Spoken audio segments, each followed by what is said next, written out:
मौलाना साहब आपसे बात शुरू करूंगा।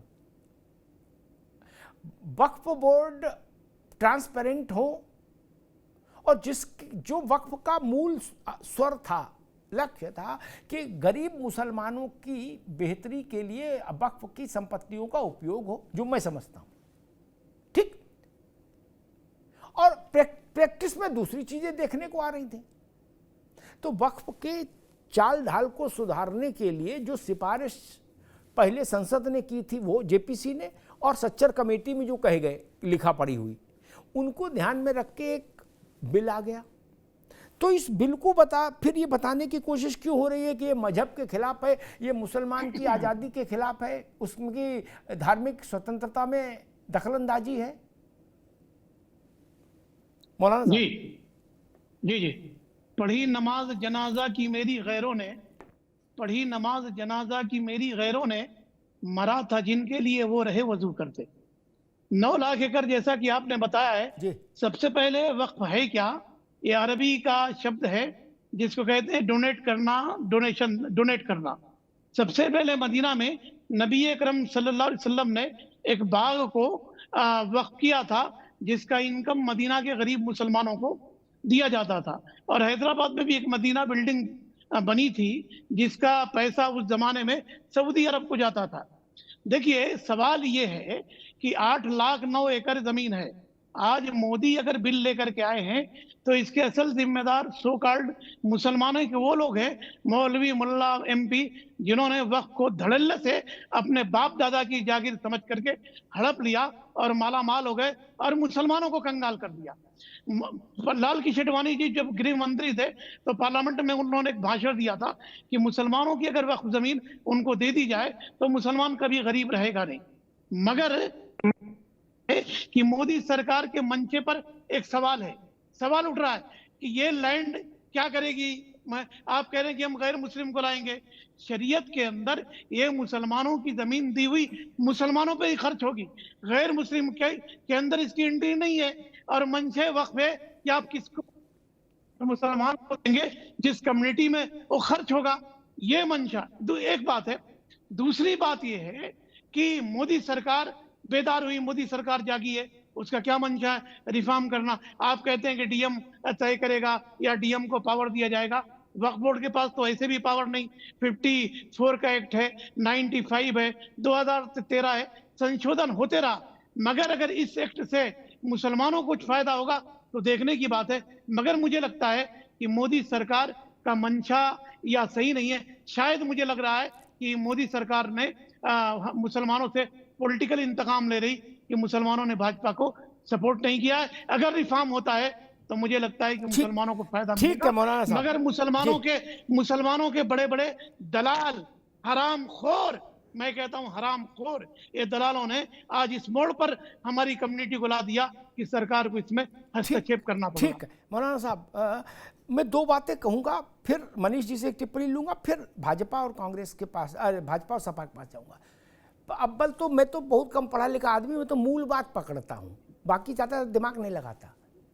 9 लाख एकड़ जमीन और उससे पैदा होने वाले पैसे को मुसलमान के गरीबी में बांट दिया गया होता तो मैं पत्रकारिता छोड़ दूं अगर देश में एक भी मुसलमान गरीब रह जाता। क्या सही? बिल्कुल सही। अजब ड्रामा फैलाए हुए हो सब लोग मिलके यार, तमाशा बना के रख दिया मुल्क को। एक भी मुस्लिम विधवा बहन सड़क पर नहीं, मजलूमियत के दिन नहीं गुजार रही होती। इसीलिए ना वक्फ है। मैं अरबी तो नहीं जानता लेकिन सामान्य समझ है वक्फ इसीलिए है ना।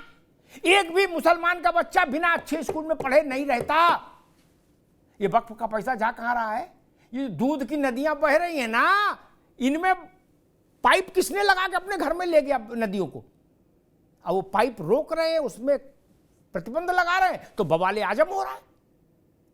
बोले ना जी, मौलाना साहब ने कहा कि इसमें गैर मजहब के लोग, अभी तो ये कहीं लिखा, डॉक्टर ने लिख के बताया नहीं गैर मजहब के लोग आएंगे। बिल में भी नहीं लिखा ऐसा कहीं, कोई मेरे पास बिल की कॉपी है कि जिसमें लिखा हो गैर मजहब के लोग ही अब वक्फ चलाएंगे, ऐसा किसी ने नहीं कहा। लेकिन एक बात विनम्रता से कहूं, नपना बराबर रखना होगा मौलाना साहब, और आजम खान साहब से भी कह रहा हूं। क्यों पूछिए क्यों? इसलिए मंडपना बराबर रखना होगा। 4,500 से ज़्यादा बड़े और मध्यम मंदिरों और मठों पर सरकार का नियंत्रण है भारत में, और उनसे अरबों खरबों रुपए की आय प्राप्त होती है। क्या वो आय जब जाती है सरकारी खजाने में, तो फिर वो मुस्लिम के बच्चे की स्कॉलरशिप में भी जाती है और दलित के बच्चे की स्कॉलरशिप में भी जाती है ना। मुसलमान के इलाके में भी हैंडपंप लगता है, उसी पैसे से लगता है ना। क्या ये बात कभी उठी? क्या किसी बात करते हैं आप लोग? क्या कहीं और सातवें आसमान से वक्फ की जमीन लेके आए थे लोग? अरे इसी मुल्क की जमीन है भाई मेरे। बोले ना इधर कोई नहीं देखेगा। बोले क्यों? बोले वक्फ की जमीन है। अरे कोई तोप है क्या? ये बाबर लेके आया था घोड़े पर रख के वक्फ की जमीन। किसी ने नहीं कहा कि बाबा विश्वनाथ का मंदिर है, वह सरकारी अधिकारी मौजूद रहता है और सरकार चलाती है मंदिर। उसका पैसा बनारस में भी लग रहा होगा, तो वहां मुसलमान नहीं है क्या? है ना मौलाना साहब? क्या कभी कहा कि ये हिंदू धर्म के पैसे से बना हुआ रोड है, इस पर मुसलमान नहीं चलेगा? गजब बात है। हम अपना टिफिन छुपा के रखेंगे और दूसरे के टिफिन में कहेंगे सब लोग मिल भाईचारा बनाओ। ऐसा तो नहीं चलेगा ना। टिफिन तो दोनों खोलेंगे टेबल पे। एक भाई एक चारा, ये नहीं चलेगा भैया। अपराध करे हमारा वक्फ है, बोले इधर देखना नहीं। हाँ देख लिया तो दंगा हो जाएगा। और बाकी सब में संविधान चलाओ भाई। और एक अरशद मदनी ने कहा, मनीष अग्रवाल, कि ये शरीयत पर हमला है, शरिया पर हमला है। क्या? कांग्रेस और समाजवादी पार्टी ने कहा ये संविधान पर हमला है। मैं आपसे जानना चाह रहा हूं, क्या संविधान और शरिया एक ही है? क्योंकि ऐसा तो मैं मान नहीं सकता कि मुस्लिम इशू पर सपा को और कांग्रेस को ज्ञान कम हो। क्या? और अरशद मदनी का भी ज्ञान कम नहीं, उनकी भी उम्र हो गई 90 साल। क्या जमात इस्लामी चला ही रहे इतना बड़ा संगठन? चाचा भतीजे मिल गए। महमूद मदनी और अरशद मदनी मौलाना साहब तो जानते ही हैं। क्या हाँ, वो लोग कितने बड़े मजलूम है ये भी हमको पता है। क्या कितना गुर्बत है उनके पास, वो जानते। तो ये मैं समझ नहीं पा रहा। मैं इसी चिंतन में लगा था कि क्या संविधान का नाम शरिया हो गया और शरिया का नाम संविधान? तो ऐसा कोई प्रिंट में नई कॉपी आई नहीं अभी। मनीष जी। अमिताभ जी, अगर संविधान और शरिया इन लोगों को लगता है ये कैसे नाम है, ये एक ही नाम है, तो जब इन्हें हक मांगने का समय आता है तो ये संविधान मांगते हैं, और जब इन्हें मुस्लिम वोट चाहिए होता है तो ये शरिया पे जाते हैं। अगर बीजेपी ने ट्रिपल तलाक का फैसला करा तो क्या वो वोट के लिए करा था? क्या इस इलेक्शन में ये कह सकते हैं कि बीजेपी को उससे वोट मिला? नहीं, वोट के लिए नहीं था। अगर देश में कुछ ऐसा हो रहा है जिसमें सुधार की आवश्यकता है, चाहे वो किसी भी जाति किसी भी धर्म के लिए हो, तो एक इलेक्टेड गवर्नमेंट का ये फर्ज होता है कि वो उन चीजों को ठीक करे। कुछ चीजों में देर हो सकती है, कुछ को जल्दी ठीक कर सकती है, वो सरकार की अपनी समय की प्रणाली है। अगर देश में कोई वक्फ नाम की संस्था चल रही है तो ये कैसे हो सकता है कि वो देश के कानून को आंसरेबल नहीं है, उसके कोई अकाउंट्स नहीं देख सकता, उसकी कोई जांच नहीं कर सकता, उसमें कोई सरकार की तरफ से सदस्य नहीं बन सकता, उसके बेनिफिट्स को कोई एनालाइज नहीं कर सकता, उनसे कोई चीज नहीं पूछ सकता, जबकि रेलवे और सेना के बाद देश में सबसे ज्यादा जमीन उन पे है। उनका कोई ऑडिट नहीं होगा, वो उस पैसे का क्या यूज करते हैं ये वो नहीं बताएंगे। फिगर्स ये कहते हैं कि 200 करोड़ की आय है, इतने बड़े साम्राज्य से कैसे ये आय है? ये सब चीजें देश में नहीं होनी चाहिए। पारदर्शिता होनी चाहिए। जैसे सारे मंदिरों में पारदर्शिता है, सरकार में पारदर्शिता है। बार बार विपक्ष ये कहता है, आज आप देखिए ये बिल जेपीसी को भेज दिया गया। विपक्ष ये कह सकता है ये उसकी जीत है, लेकिन क्या इसके डिस्कशन से और पारदर्शिता नहीं आएगी? कुछ पॉइंट छूट रहे होंगे तो वो ऐड होंगे, बिल और स्ट्रांग होके आएगा। तो सरकार की हर नीति का जाति के विरोध में विरोध करना कि इस जाति के लिए उस जाति के लिए, मुझे लगता है देश के लिए उचित नहीं है।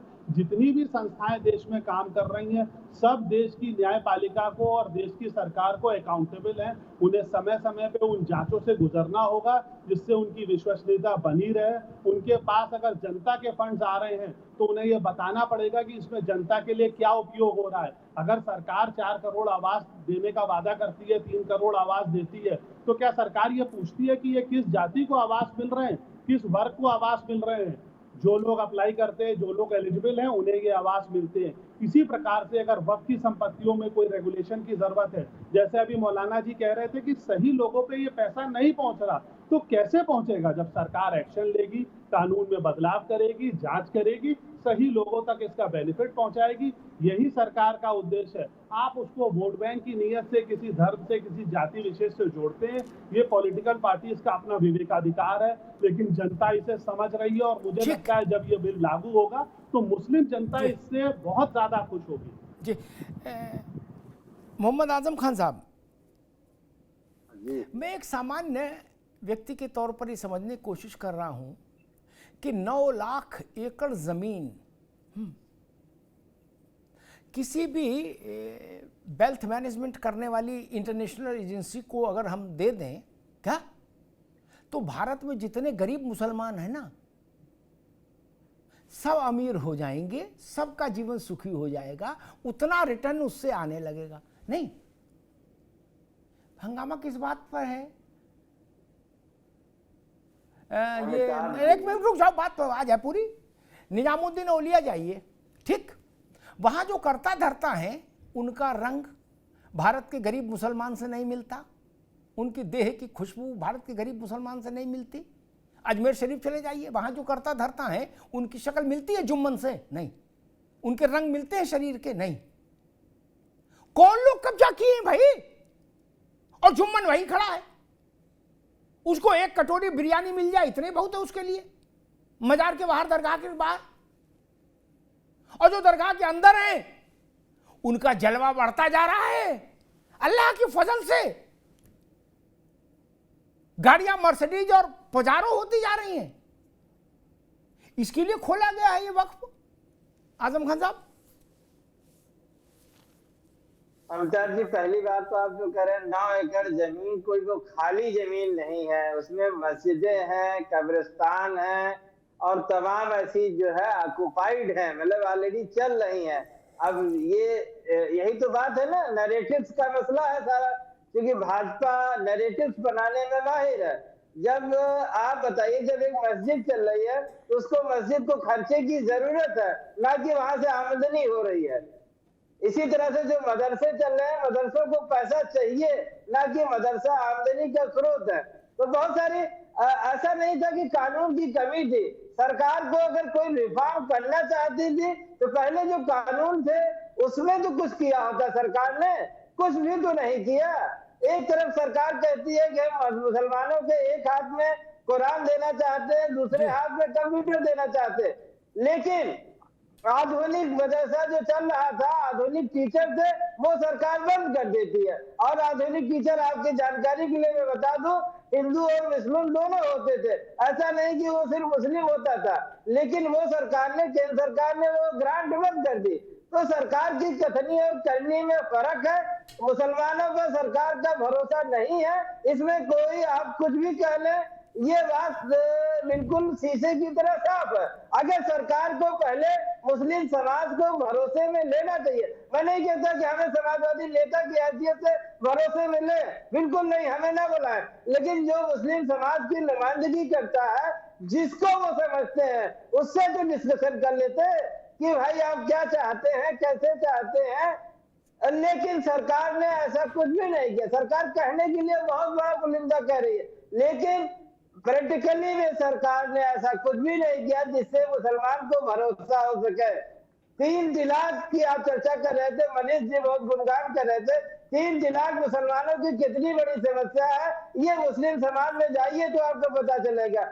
0.001 में है, लेकिन मीडिया रिपोर्ट्स में और भाजपा की रिपोर्ट्स में लगता है कि पूरा मुस्लिम समाज 3 तलाक दिए पड़ा है। मतलब मुस्लिम समाज ने 3 तलाक जैसे बहुत बड़ा ठीक है, मुद्दा आजम खान ऐसा साहब। कुछ भी नहीं जी, है, लेकिन मीडिया रिपोर्ट और भाजपा ठीक की है। रिपोर्ट में जी। मुसलमानों को बदनाम करने जी। के लिए ये ठीक। 3 तलाक और ये तमाम ऐसे मुद्दे खड़े जी किए जाते हैं। ठीक।